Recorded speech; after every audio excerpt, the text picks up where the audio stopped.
마켓 인터뷰 시간입니다. 네, 이 시간에는 뉴스토마토 보도국의 김혜슬 기자와 함께하겠습니다. 어서 오십시오. 안녕하십니까. 안녕하세요.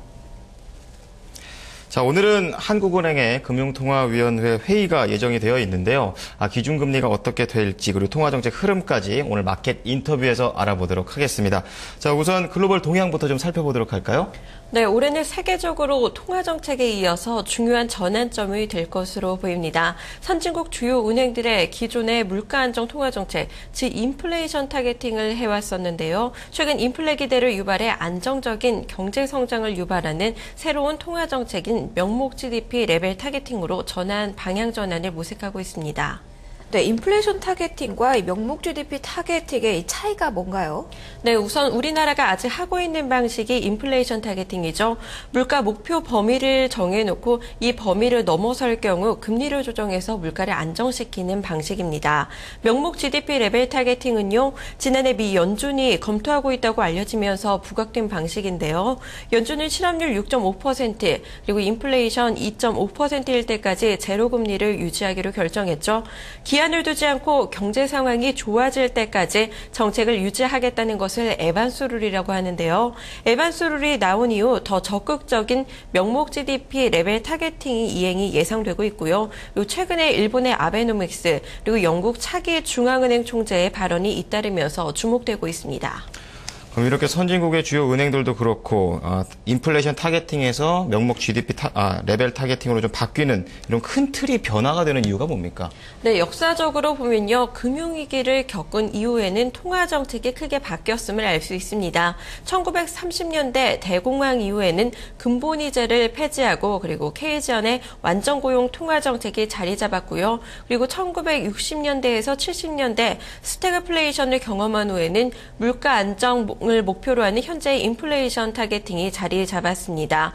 2008년 금융위기 이후에는 정책을 유지하는 듯 했으나 양적 완화만으로는 디플레 탈출이 어려워지면서 명목 GDP 레벨 타겟팅으로 변화 조짐을 보이고 있는 겁니다. 동양증권 이철희 이코노미스트께서는 최근의 변화 조짐과 그 이유에 대해서 어떻게 보고 계신지 의견 들어보겠습니다.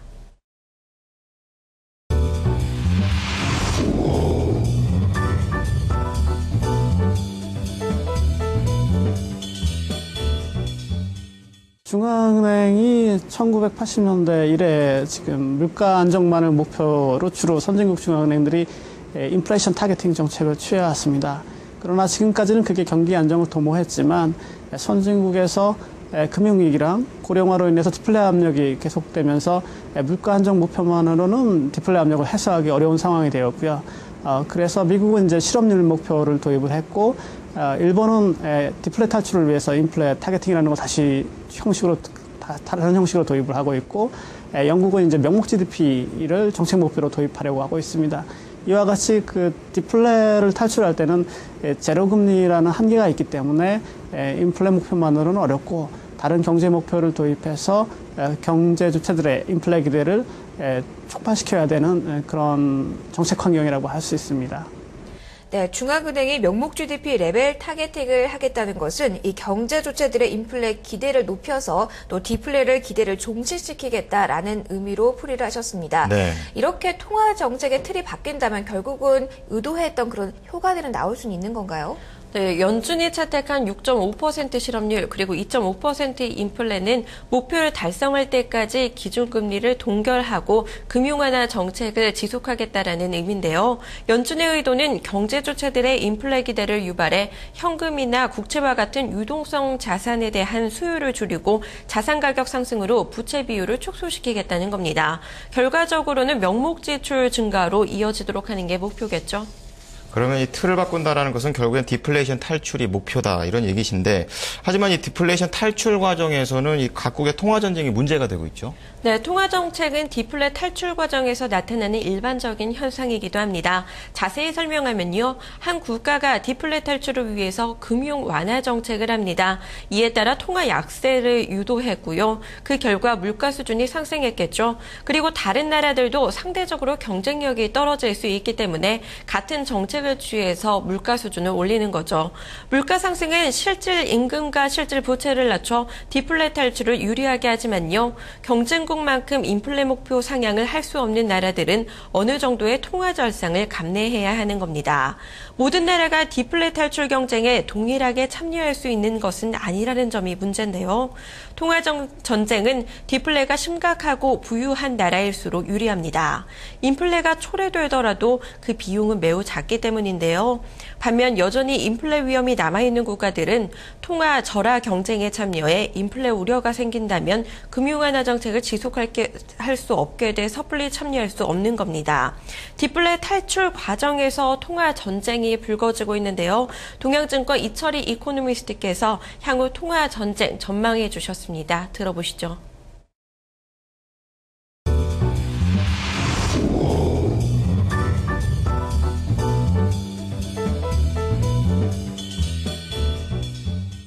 대공황 때 경험을 이야기하자면 기존의 정책을 고수하는 중앙은행보다는 근본 이자로부터 빨리 이탈을 해서 통화량을 먼저 공급한 나라일수록 디플레에서 빨리 벗어났습니다. 그리고 한 나라가 그런 것을 하는 것을 보면서 간접적으로 통화가 절성되는 나라들은 경제가 좀 더 어렵기 때문에 따라서 경기 부양을 하게 되고 그래서 전 체계가 좀 그 디플레 압력으로부터 벗어나는 모습을 보였습니다. 그래서 경제학자들은 통화 전쟁이라는 없다라고 얘기를 합니다. 어제 G7 성명에서 나왔듯이 자국의 통화 정책, 재정 정책은 자국의 실업률 목표 아니면 명목 GDP 목표 등을 위해서 취하는 것이고요.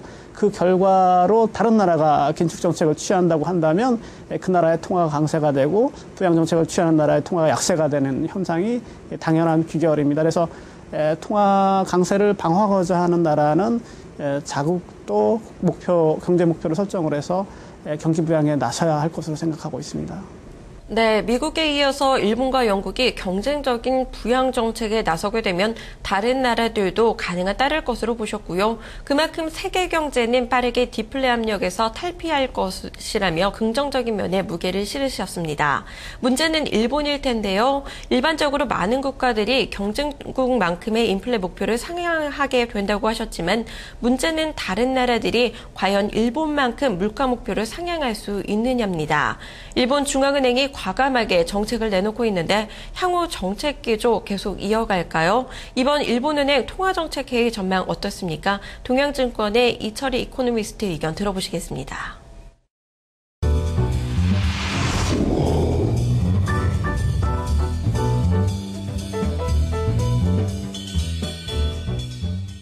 14일 BOJ 통화정책회에서는 큰 충격은 없을 것이라고 생각을 합니다. 왜냐하면 현재 시라카와 총재가 조기 사퇴로 인해서 3월 19일 임기가 만료가 되고요. 그날 동시에 부총재 2명도 임기가 만료되기 때문에 큰 결정의 변화는 없을 거로 생각이 듭니다. 다만 최근에 금융완화 조치의 결과로 엔화 약세랑 주가 상승으로 인해서 소비자 및 기업가의 기대 심리가 호전되고 있기 때문에 이 부분을 좀 평가할 거로 생각을 하고 있고요. 그러나 이제 중요한 것은 4월에 새로운 신임 총재가 등장하게 되면 지금보다 좀 더 강한 양적 완화 조치들을 발표할 거로 생각을 합니다. 그건 기술적인 내용보다는 경제 주체들에게 자국의 자산 가격, 특히 이제 주식이나 부동산 가격이 상승을 지속할 수 있다라는 신념을 불어넣어주는 쪽으로 통화 정책을 지속할 것이라는 것을 밝힐 것으로 생각하고 있습니다. 네, 시라카 마사하키 총재의 거의 마지막 회의인 만큼 이번 BOJ 회의에서 큰 충격은 나오지 않을 것으로 전망을 하셨습니다.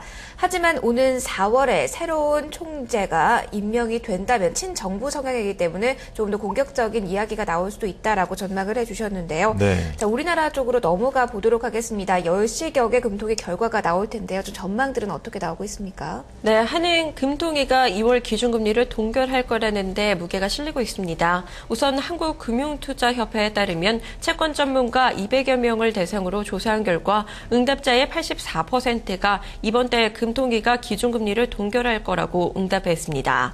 금투협 관계자는 주요 선진국 경기 펀더멘털이 긍정적인 흐름을 보이고 있는 가운데 대내외 경기 상황이 개선될 거라는 기대감이 높아지면서 동결 가능성이 높았다고 설명했습니다. 동결을 전망하는 시장 전문가들 의견 역시 대체적으로 대외 불확실성 요인이 많이 사라졌다는데 입을 모았습니다. 국내 실물 경기 역시 바닥을 지났다는 인식이 퍼지고 있어 좀 더 지켜볼 거라는 건데요. 금리를 인하하더라도 정책 효과가 크지 않을 수 있는 상황이라고 설명합니다. 반면 일각에서 기준금리 인하 가능성을 제기하는 이유는요. 미국 재정지출 자동 삭감과 관련된 우려, 그리고 유럽 정정 불안에 따른 재정위기 확산 우려, 우리나라 새 정부의 경기 부양 기조 때문입니다. 동양증권 이철희 이코노미스트는 이번 달 한은의 금통위 기준금리 결정 어떻게 될 거라고 전망하시는지 들어보겠습니다.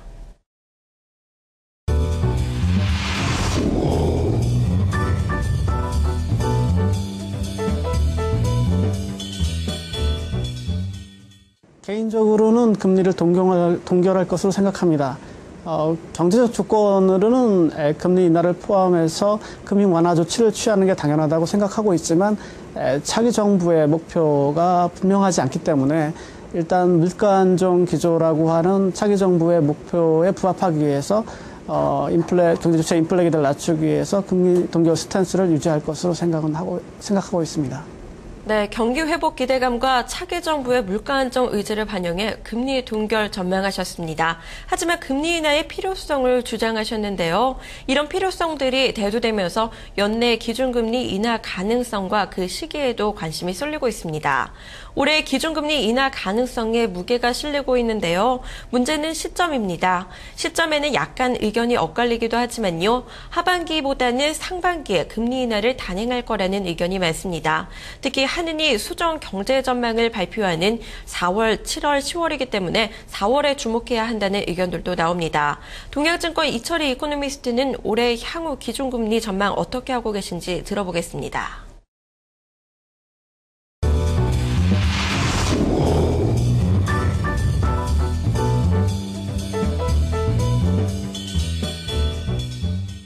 저희는 차기 정부가 들어서게 되면 현재 저희가 재정 정책도 그렇고 통화 정책도 긴축 스탠스를 유지하고 있습니다. 세계 경제가 지금 미국이나 일본이나 영국처럼 좀 더 부양 정책을 통해서 선진국이 좀 빨리 회복이 되긴 하겠지만 그것에 따른 수출 회복만으로 저희가 빠르게 회복하기는 어렵다고 보고 있습니다. 따라서 박근혜 정부가 복지 공약을 실천하기 위해서는 한 20조에서 30조 원가량의 예산이 필요한데 이 부분을 증세를 커버하기는 어려울 거라고 생각을 하고 있고요.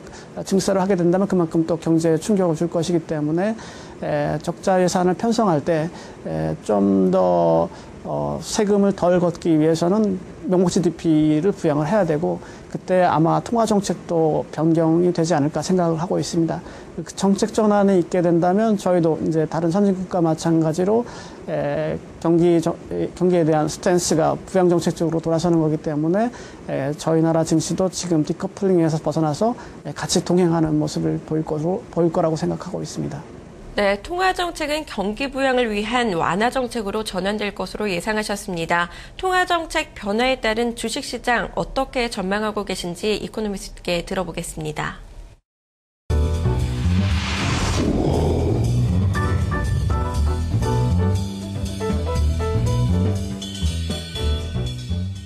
지금 신흥국에서는 지난 몇 년간 인플레 우려 때문에 상당히 정치적 혼란을 겪었고 그래서 선진국과 같이 인플레 목표를 상향하면서 경기 부양에 동참하기가 좀 어려운 상황입니다. 따라서 인플레 압력이 어느 정도 생기면 신흥국은 바로 긴축으로 돌아서야 될 가능성이 높고요. 따라서 저희는 디플레 압력이 강하고 그것에 따라서 좀 더 공격적인 통화 정책을 취하는 나라들의 증시에 집중하고 저희 나라 증시 전략도 그러한 정책 변화 스탠스가 있을 때 공격적인 대응으로 나서는 게 좋다고 생각을 하고 있습니다. 따라서 저희가 이제 중국 경기 회복과 관련해서 상당히 기대를 많이 하고 있는데 그 부분에 대해서는 상반기까지는 유효합니다만 하반기에는 좀 조심을 하셔야 될 거로 생각을 하고 있습니다. 네, 통화정책 전환 시기가 국내 증시와 선진국 증시의 디커플링이 해소되는 시점이라고 판단하셨습니다. 차기 정부에서 여러 정책들이 경기 부양에 초점이 맞춰질 것으로 보이는 만큼 박스권에 갇혀있는 우리 국내 증시도 다시 힘을 얻을 수 있을지 지켜봐야겠습니다. 네, 오늘 금통위 기준 금리 결정을 앞두고 전망과 그리고 향후 전망 알아봤고요. 글로벌과 통화정책 진행 상황까지 알아봤습니다. 김혜실 기자 그리고 동양증권의 이철희 이코노미스트 의견 들어봤습니다. 고맙습니다. 고맙습니다. 네, 저희는 토마토 모닝쇼 4부로 돌아오도록 하겠습니다.